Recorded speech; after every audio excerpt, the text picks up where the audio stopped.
Hey everybody, it's Rob from Flailthroughs. This is Gundam Battle Operation 2, and this is a round from the situation battle that I got in the Jim White Dingo, which, yeah, I was surprised this came out as well as it did, but just another one of those rounds where I did a pretty good job with, the basics, which is what the White Dingo is pretty much good at. It has some fairly standard weapons for the lower cost gyms. It has a dodge roll, and that's about it when it's not carrying its special rifle, which I thought it was, but apparently not. So yeah, also has some grenades, which I'm pretty good at this point at landing those.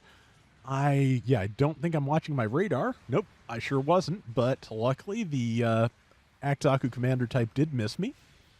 I did not miss it. Again, just the better you know your spacing, the better off you are. And I was able to hold this still. It cost me all my boost because of the tackle. But I can pretty much get my distance and keep an eye on it. And it apparently just decided to rejoin the rest of its team, which, not the worst plan, honestly. Tagged it again, trying to take out that Vincent Gleisner Gelgug. And here is the Garrett Schmitzer Zaku, or again, going by the katakana, his name was apparently Gerhard Schmeisser, but translation decisions are things that you make. But the Zaku one, it's got a bunch of very strong weapons. It's got the Rakaten Bazooka, which is pretty strong. Could be stronger. Got a Sturmfaust, has a single swing with the Goof-style heat saber, but you can do a lot with that. You can one swing is often sufficient for that thing. But yeah, so the two of them were enough to take me out, but so far so good. Well, yeah, we're down about 1,100 points, which this early in I'm not too worried about. That's only a couple of suits behind. See, I think that turns out to be the Zaku on the roof. Yep, there it is. But yeah, apparently and there we go.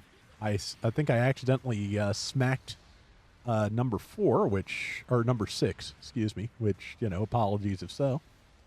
But, they buffed the Ifrit Custom, the Vish Donahue Goof, and might have been the Zaku 1GS, but I might have been the Gelgug VG as well. But there are 3 things that were buffed. It's up on the website, and they were all on the Zeon side.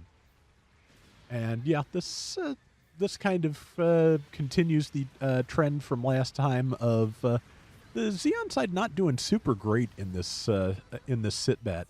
Yeah, I did the tackle because I wasn't sure if there was going to be more support fire on my head or not. So throwing Vulcans at the Zaku 1GS, but moving in would be better. There we go.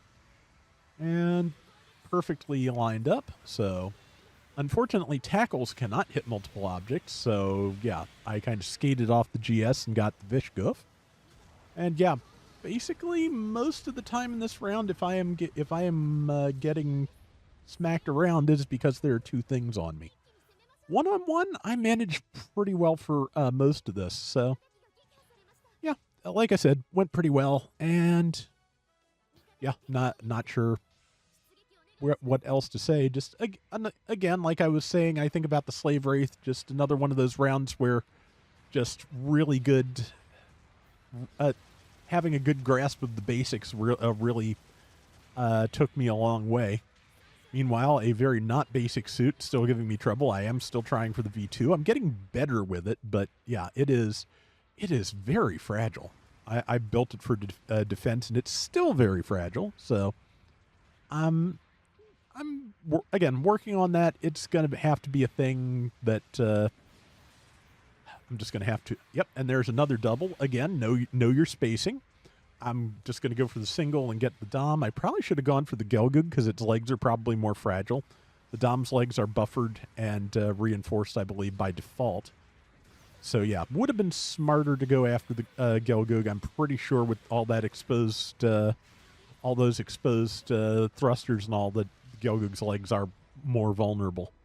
But I got some damage in. Again, any 2 things will take me down, but any one thing I can probably deal with. So that is that is it. That is the round, pretty much. But 3 minutes to go. We're down a little bit. And let's see. Yeah, I'm going to go after that Gelgug because I've got the iframes to jump up on the roof without getting hit. And yeah, they managed to pull back just far enough that I was not able to follow up on that. But the person down there was. Unfortunately, they kind of paid for it a little bit. So yeah, now it's just me and the GS, and hopefully I'll be able to do all right. Let's see. Dodged the Sturmfaust. Let's see. Misaimed my splash. Got out of the way of the saber. Yeah, just like I said, I had a pretty good time in this one. Split stuns, and yeah, now we're back to 2-on-1s, so it's going to cost me. That said, that is what, the third time in this round I've hit 2 people with a swing. I'm pretty happy about that. Would have hit them both downswing too, but I'm pretty sure the Vincent Gleisner's shield ate it. And yeah, it was trying to take out the GS Zaku there, which I ultimately did. Because yeah, I feel like the Gleisner Gelgug here is not being careful enough around its teammates. It was definitely not caring, if not deliberately stunning its allies there. The Zaku 1 trying to take me down. But yeah, meanwhile, I've got an ally who covered for me a little bit while my rocket launcher reloaded. And let's see, good tackle by the Gleisner. Countered that tackle. Hit it with 1, but again, multiple things, so the Ifrit Custom dropped me. Again, that's pretty much just how this one's been going. Any one thing, I can fight pretty well. Any two, less so. We've got a minute to go.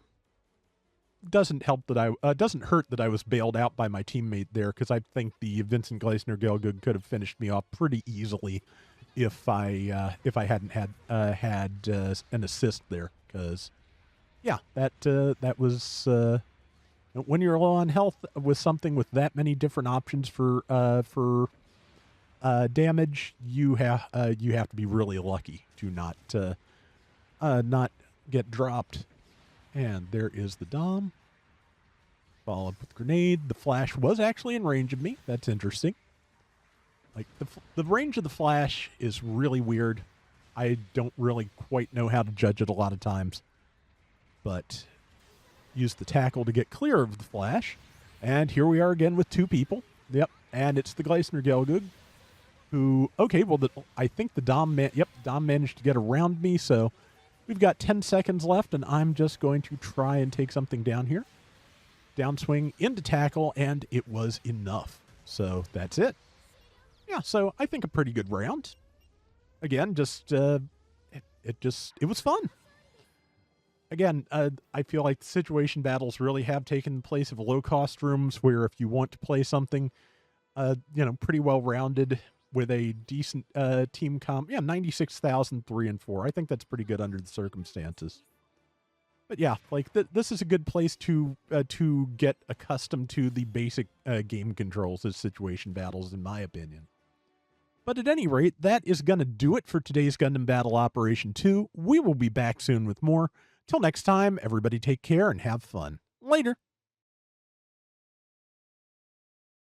I think I mentioned before that I got the Silhouette Gundam Kai on the guaranteed spin for the Gelgug last week.